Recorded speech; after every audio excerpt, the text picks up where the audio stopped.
यदि कोई प्रश्न करता है तो प्रश्नकर्ता अपनी तैयारी से आता है और उसके क्रम बने रहते हैं, और यदि उसे पकड़ना है आपको तो प्रश्न में प्रति प्रश्न पहले कर दो, उसका क्रम भंग हो जाएगा।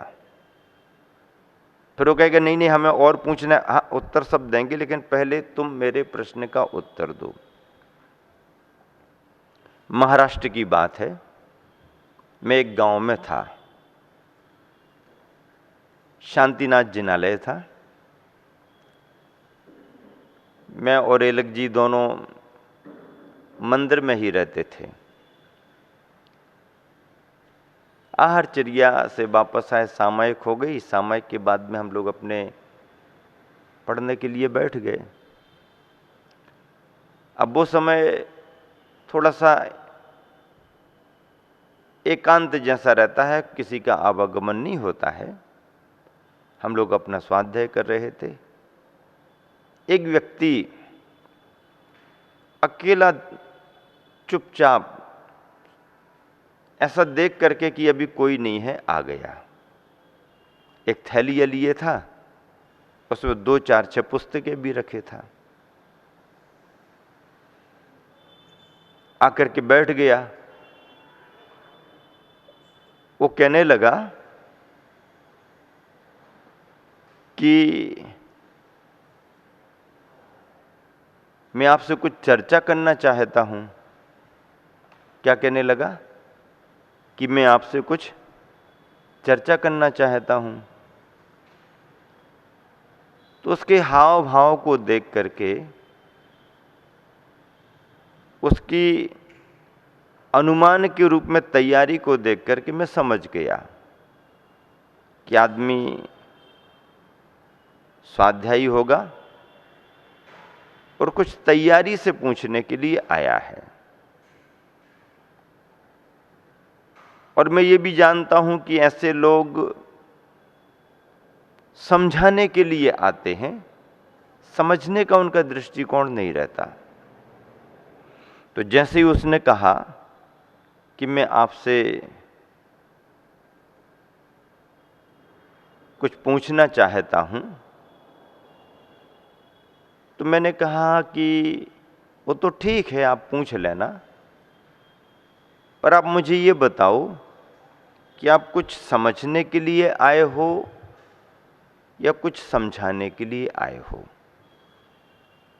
मैंने ही प्रश्न कर दिया कि पहले ये बताओ कि आप कुछ समझने के लिए आए हो या कुछ समझाने के लिए आए हो। उसने कोई उत्तर नहीं दिया, वो देखता रहा।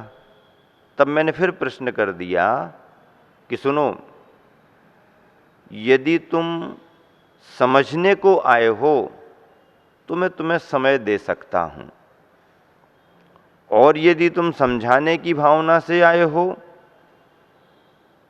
तो मुझे किसी ग्रस्तों से अब समझने की जरूरत नहीं। मुझे किन्हीं ग्रस्तों से समझने की जरूरत नहीं। क्यों? क्योंकि मेरे गुरुवर ने इतना समझा दिया है कि मैं अपने जीवन को समझ गया हूं और मुझे अपना स्वाध्याय और अपना कल्याण करना है। अब तुम यदि कुछ समझना चाहते हो तो मैं आपको समय दे सकता हूं, आप अपने जीवन को समझो और कल्याण के मार्ग में लगो। और आपकी यदि ये कोशिश हो कि आप मुझे समझाने आए हो तो फिर आप अपना ये सब लेकर के वापस जाओ। मुझे किसी से कुछ समझना नहीं है। मेरे गुरु ने जो समझाया है वो मेरे लिए पर्याप्त है। जब मैंने ऐसा कहा तो थोड़ी देर तो बैठा रहा, फिर बैठा बैठा अपनी थैली वैली उठाई, खिसक लिया। लोग कोशिश करते हैं दूसरों को समझाने की, और देखें तो वो स्वयं समझे हुए नहीं है। जो ज्ञान गुरुओं से मिलता है,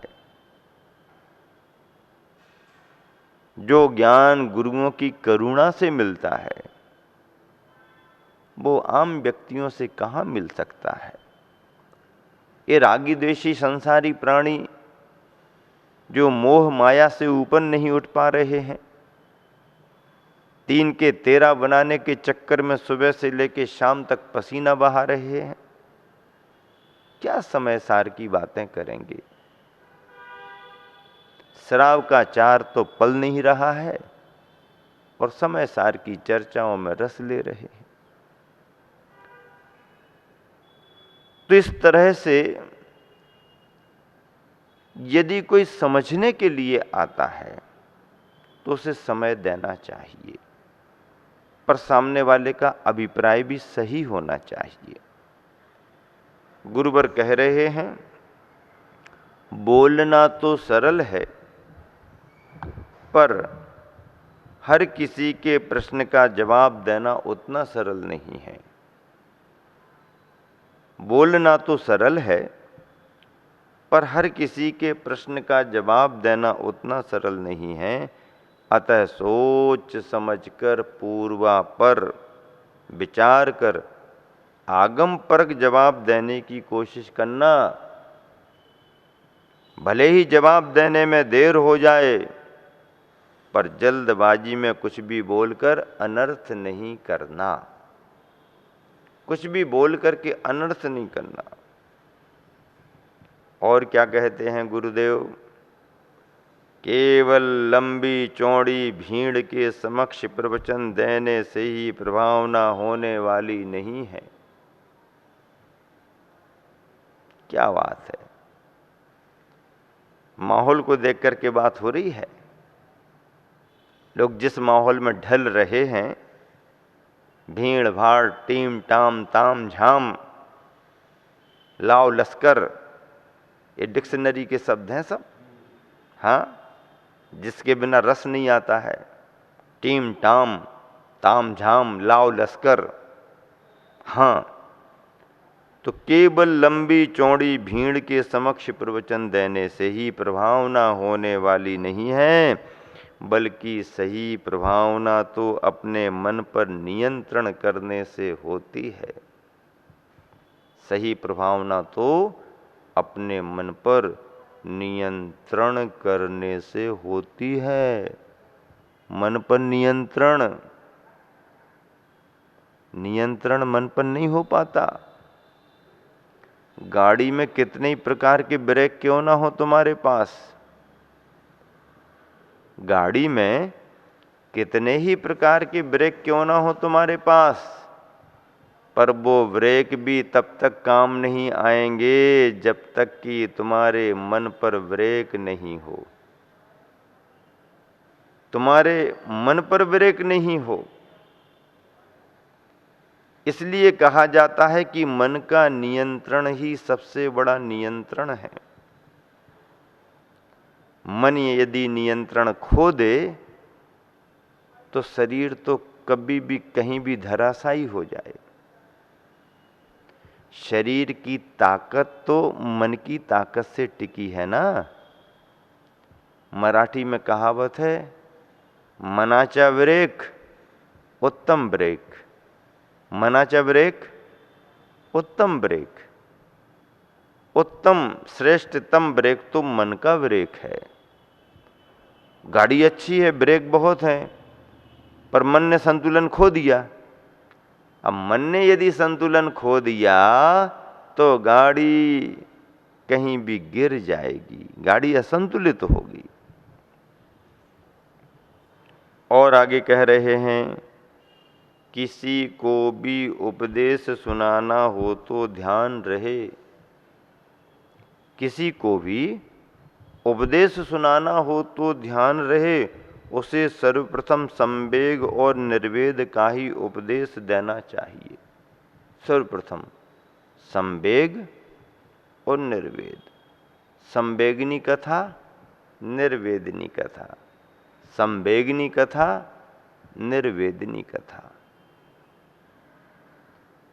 किसी को भी यदि उपदेश देना है तो सर्वप्रथम यानी सबसे पहले संवेग और निर्वेद का ही उपदेश देना चाहिए, ताकि इन दोनों के माध्यम से वह सरलता से समझकर, इन दोनों के माध्यम से वह सरलता से समझकर अपना कल्याण कर सके। अब विचार करो, महावीर भगवान का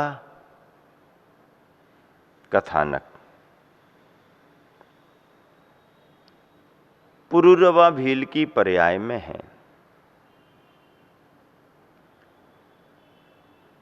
जंगली वातावरण में जीवन यापन कर रहे हैं।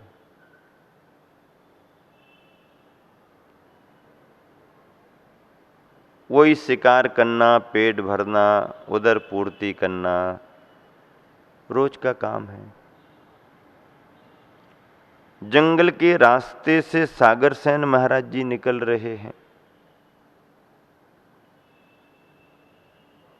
और सागरसेन महाराज जी को जब सामने सामने देख लिया, प्रणाम कर लिया, मुनिराज की नजर भीलनी पर पड़ गई। हाथ जोड़ लिए हैं दोनों ने, मन में विचार कर रहे हैं कि ये कौन है। जरा सा चूक जाते तो इनकी हिंसा हत्या हो जाती। वो समझने लगे जंगल में रहने वाले कोई वन के देवता है, क्योंकि इसके पहले उस पुरूरवा ने इस तरह की मुद्रा कभी देखी ही नहीं थी, कभी ऐसी मुद्रा देखी नहीं। वो ये भी नहीं समझ पा रहा कि ये मुनिराज हैं, वो ये भी नहीं समझ पा रहा कि इनकी दिनचर्या ऐसी है, वो ये भी नहीं समझ पा रहा कि ये क्या करते हैं और क्या नहीं करते हैं। बस मन में ये भाव बार बार भा रहा है कि यदि कालिका के कहने पर मैं अपने बाण को चलाने से नहीं रोकता तो ये वन के देवता क्या होता फिर उनका। जब हाथ जोड़कर प्रणाम करते हुए दोनों को देख लिया तो सागरसेन मुनि महाराज ने उन दोनों के लिए क्या उपदेश दिया। वो निवेदन कर रहे हैं कि मुझ पर कृपा करो, हम पर करुणा करो, हम बहुत परेशान हैं, हमारे पास में कोई इंतजाम नहीं है, आप हमारी गरीबी को दूर कर दो, आप हमारी परेशानी को दूर कर दो। परिणामों में सरलता आ गई, श्रद्धा की भाषा बन गई। अहित नहीं हो पाया इस बात की उन्हें प्रसन्नता रही, अब कुछ हित तो हो जाए। निवेदन सुनकर के मुनिवर ने कहा, अहिंसा का धर्म पालन करो। कौन सा धर्म पालन करो? अहिंसा का धर्म पालन करो, जीव दया का धर्म पालन करो। ये अहिंसा का धर्म क्या होता है आप बताइए ना। ऐसा पूछने पर मुनिराज ने विस्तार पूर्वक उनको उपदेश दिया कि किसी भी जीव की हिंसा मत करो, कोई भी जीव मरना नहीं चाहता है। हिंसा हत्या में जीव को कष्ट होता है, परिणाम संक्लिष्ट होते हैं, कसायों की तीव्रता आती है। इसलिए हिंसा का परित्याग करो और हिंसा से अर्जित अभक्ष्य वस्तुओं का त्याग करो। खान पान में मांस भक्षण नहीं होना चाहिए। मांस जीवों की हिंसा से प्राप्त होता है। इसलिए हे पुरुरवा,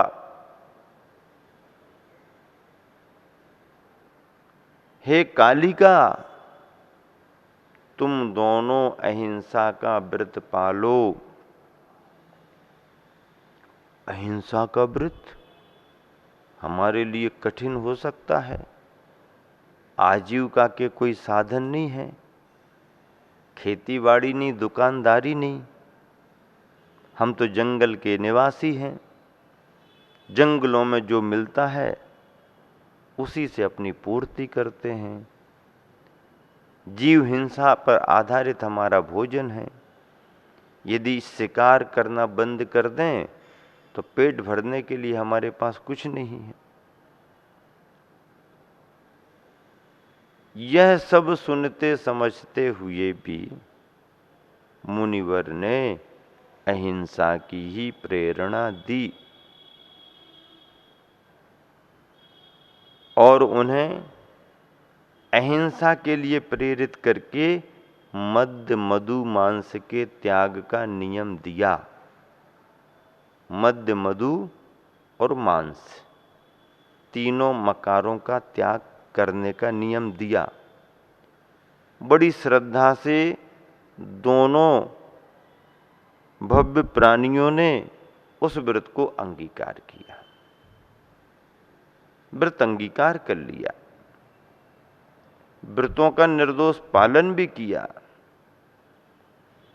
और मरण करके भील की पर्याय से छुटकारा पाकर के सद्गति प्राप्त की, स्वर्ग की पर्याय प्राप्त की। मैं बार बार विचार करता हूं कि जब महाराज ने उपदेश दिया ही तो शुरुआत यहीं से क्यों कराई कि अभक्ष्य और हिंसा जनित वस्तुओं का त्याग करो, मद्य, मधु, मांस का त्याग करो।